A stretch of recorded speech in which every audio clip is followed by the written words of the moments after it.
Itong mga ingredients ko, mga kunting tira lang to sa rep ko. Pinagdugtong-tugtong ko na lang para mabuo isang ulam. Mayroon ako ditong isang liempo o yung 100 grams lang. Maliit lang to. Hiniwa ko lang ng maliliit at isi-sear lang natin hanggang sa maglabas lang yung mantika niya o mag-brown ang kulay. At tanggalin muna natin sa kawali at isunod ko naman yung carrots. Bali, maliit lang na carrots yan yung nakita ko dun sa rep. At meron ding sayote, isang piraso din. Isabay ko na rin sa carrots.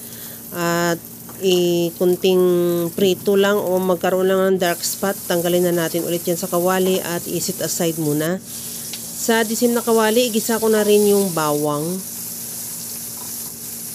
Ilagay ko na rin yung sibuyas.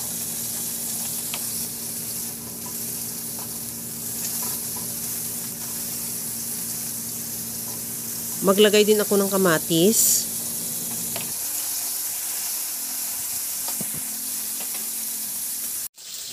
Timplahan ko na rin ng asin at paminta.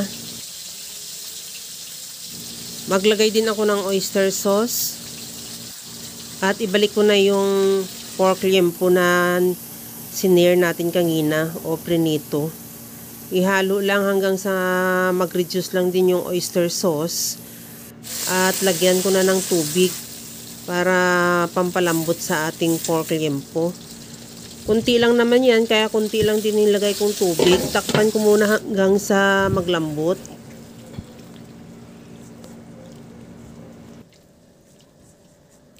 Okay na itong ating pork liempo. Iblagay ko na ulit yung carrots at sayote. Takpan ko muna ulit yan hanggang sa totally na talagang maglambot yung sayote at saka yung carrots.